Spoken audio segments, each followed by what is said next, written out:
Before we get into it, do me a favor. Tap subscribe, turn on notifications, and tell me in the comments where you stand right now. After Las Vegas, is Terence "Bud" Crawford the new face of boxing? Or does Canelo Alvarez still sit alone on that throne? Your take matters. We read everything, and it shapes our next deep dives into the biggest stories in the sport. More than a month has passed, and the picture hasn't faded. If anything, the clarity is sharper. In the biggest fight of his life, Terence Crawford didn't just meet the moment, he seized it. In front of a partisan crowd at T-Mobile Arena, with red, white, and green flags waving and Canelo Alvarez walking in as the sport's commercial king, Crawford stepped into the ring and did the thing most fighters only dream about. He didn't survive. He didn't neutralize. He went at Canelo and outboxed him, round after round, delivering another masterclass in disciplined, technically brilliant, risk-managed violence. The word masterclass gets overused in boxing. This was the real thing. Crawford controlled the geography of the ring from the opening bell, slid into his preferred rhythm within 2 minutes, and never relinquished it. His feet were lighter. His jab, alternating between flick and thud, pulsed like a metronome. The angles were vicious, the timing cruel. When Canelo set the trap with the high guard and shoulder roll to spring the left hook, Crawford wouldn't give him the feed. He stepped around it, countered through the center, or simply nullified the exchange with a clinch and reset. When Canelo tried to load up with overhand rights to the chest and shoulder, those thudding shots that wear opponents down, Crawford took half steps back and made him miss by inches. Then punished him with straight counters and shovel hooks to the body. This was ring generalship at the highest level. Not just speed versus power, intelligence versus anticipation. Crawford's habit of starting orthodox and switching to southpaw after he's downloaded your rhythms disrupted Canelo's counters and timing. His lead right, thrown from odd positions, turned over late, landed over Canelo's left shoulder more than once. The jab to the body doubled as a steering wheel, creating the pocket he wanted. And when Canelo did find him and attacked the arms and shoulders to slow him down, Crawford didn't panic. He pivoted, clinched selectively, and refused to get pinned in the corners where Canelo's short, devastating shots ruin men. The scorecards reflected the command. Wide, unanimous decision. CompuBox favored Crawford in jabs and total connects, and the eye test supported what the numbers said. Canelo's best rounds were competitive, not dominant, and the rounds Crawford banked were clean. For a fighter known for late-round separations and violent finishes, this was a different kind of supremacy. It was the fight of a man who trusted his plan to the end, and that's the legacy piece. This win didn't just add a belt, it added a chapter. Crawford became undisputed in a third weight class, historic territory for a male fighter in the four-belt era. It's the kind of career line that lands you on the front page of boxing history books, not just in the conversation. But belts are only part of the debate here, because the question hanging in the air since that night has been bigger than sanctioning bodies and straps. Did Terence Crawford take more than Canelo Alvarez's super middleweight crown? Did he take the title that matters most in the modern boxing economy, the title of face of boxing? For years, Canelo has carried that unofficial designation. He earned it. He fought the names, he crossed divisions from 154 to 175, he headlined stadiums, he moved pay-per-view economies in the United States and Mexico like few before him. He is a star in every sense. His gates are massive, his TV numbers outrageous, his sponsorship portfolio a masterclass in branding. Face of boxing for Canelo isn't a compliment. It's a business metric. Crawford's claim is simpler and in some respects stronger. Right now, he is the best fighter alive. Pound for pound supremacy is subjective, but after what he did at welterweight to Errol Spence Jr. and then at super middleweight to Canelo, it's hard to argue otherwise. Skill for skill, adjustment for adjustment, Crawford is the complete fighter. He's a chess player who hits like a truck, and he never seems rushed. He builds, he probes, he punishes, he closes. The resume was already strong. This win made it bulletproof. Jaron Boots Ennis, an unbeaten surging star in his own right, said out loud what many were thinking. He just beat Canelo, the face of boxing. So that makes Crawford the face of boxing at the moment. It's logic, and it's persuasive logic. In the ring, the belt and the bragging rights now belong to Bud. But the face of boxing crown is two things at once. One part sport, one part spectacle. Floyd Mayweather and Manny Pacquiao didn't just take turns as the face because they won. They took it because they won while headlining the biggest events of the era. Oscar de la Hoya did the same in his time. Canelo inherited the role because he was both the best active draw and one of the best fighters. If we're honest, Crawford's problem, as unfair as that sounds, has never been his fighting. It's his market. Omaha is not Guadalajara. Terence has not historically been a million-buy pay-per-view star. Canelo has. This fight may change that trajectory, but reputations built over a decade don't shift overnight.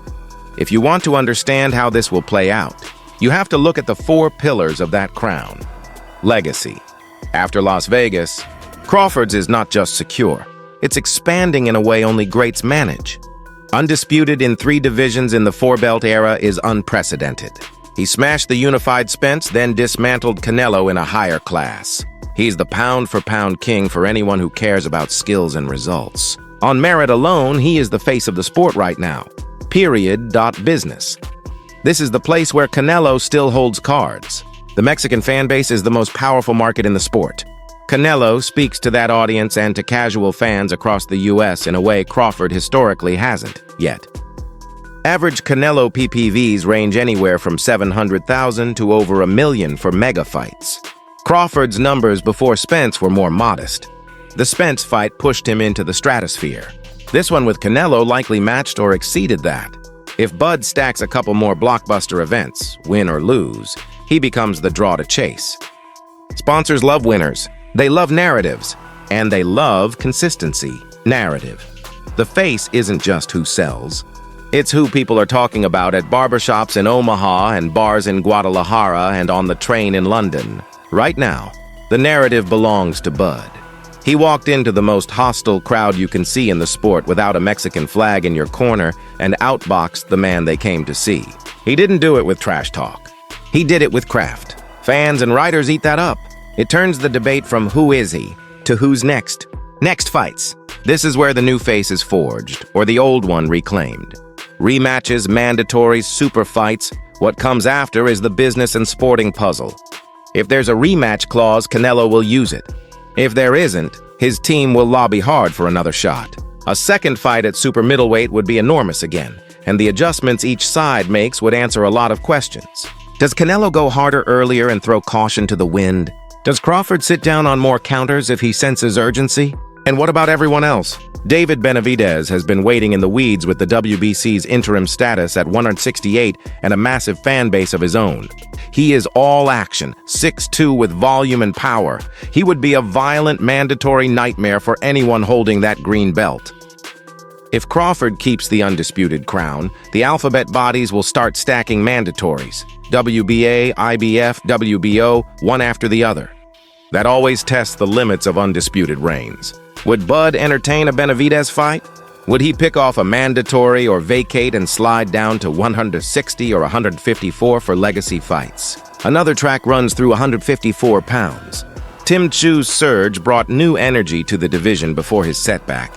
A Crawford move to junior middle would disrupt everything in the best way. Boots Ennis is a looming menace at 147-154. He's young, explosive, and wants what Bud has: respect, belts, status. That fight, with the torch-passing subtext, would be massive in the States. Politics might intervene, promoters, networks, sanctioning bodies. But the boxing world has a way of bending to true megafights when the money is right. We also can't ignore Dimitri Bivol and light heavyweight supremacy in this entire post-Canelo world. Bivol's clinical beating of Canelo at 175 was the blueprint for how a bigger, technically precise fighter handles him. Crawford isn't chasing 175, but if Canelo goes searching for redemption up there again, that's a separate saga that could restore some shine or confirm regression. The speculation will swirl for months, which is perfect for the sport. It means boxing is doing what it's supposed to do, set the table for the next big night. In the meantime, we have to appreciate what Crawford already did. He took the biggest risk available to him at the heaviest weight he could credibly make, and he solved the puzzle in real time. He won't say, "I told you so." He won't need to. The footage is forever. What about Canelo? He's been too good for too long to dismiss after one night. His resume is stuffed. He's fought Golovkin 3 times, moved up to take belts, dominated opponents who looked unbeatable until the bell rang. Fighter's age? Timing sharpens, then blunts. Styles make fights. The radar for any fighter at the top is unforgiving. He can insist on a rematch. He can take a tune-up. He can chase a belt elsewhere. But to reclaim the face, he has to do what Crawford just did to him. Head into deep water and swim back to shore in front of everyone. There's a cultural factor here, too. Canelo's place in Mexican boxing history is secure, beneath Chavez, alongside Sanchez and other legends in the national conversation. That fan base doesn't evaporate overnight. A rematch in Las Vegas on Mexican Independence Day weekend? You think that won't sell? It'll sell. The question will be whether the whole world shows up the way they did this time, and whether Bud's star has grown enough to make the second fight bigger than the first. If you're measuring the face of boxing in November's currency, the belt and the bragging rights sit with Terence Crawford. He owns the pound-for-pound conversation. He owns the narrative. He owns the last big night. If you measure it over a decade of mega-gates, international draw, and PPV reliability, Canelo still holds aces. The truth probably sits somewhere between the sport has a new leader in the ring and the commercial crown is wobbling. It's worth remembering how rare this moment is. Boxing doesn't often give us clean answers. Too many divisions, too many belts, too many networks and promoters pulling in different directions. And yet, every once in a while, a fighter like Crawford comes along who forces the business to bend to him because the product is undeniable.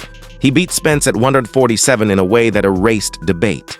He beat Canelo at 168 in a way that changed economies. That's not hype. That's impact. So what do you want to see next? A rematch with Canelo at super middleweight, this time with both fully aware of the adjustments needed? A showdown with David Benavidez for the WBC belt if the mandatories bite? A drop back down to 154 for a super fight with Jaron Boots Ennis? Or should Crawford take a victory lap, defend once, and then start shaping the sunset of a career that no one can deny anymore? Drop your picks below. Hit like if you want more long-form breakdowns with real context and no fluff. Subscribe and turn on notifications so you don't miss our next episode. We'll be tracking Crawford's next steps, digging into Canelo's options for redemption, and looking at where the sanctioning bodies will squeeze this undisputed timeline first. Boxing moves fast. We'll keep you up to speed. Before we wrap, a quick look at what made Bud's win so special technically, because that's the part real fans live for. Crawford's shot selection was peerless. The rear uppercut only appeared after he'd conditioned Canelo to expect the straight left down the pipe. The check hook off the exit landed not for damage, but for psychological control. It told Canelo he wasn't safe at distances he prefers. The bodywork was subtle and cumulative, often coming as counters to Canelo's own digs, reversing momentum with the same weapon. The feints forced Canelo to reset, and when he did, Bud was already gone. That's what mastery looks like. Not just flashy combinations, but the quiet theft of your opponent's best tools. Greatness can be quiet. In a sport that often rewards the loudest voice, it's worth remembering. Terence Crawford doesn't need to scream to be heard anymore. He just has to ring walk. And for now, when the lights go down and the bell rings, he's the man everyone else has to beat. Is he the face of boxing?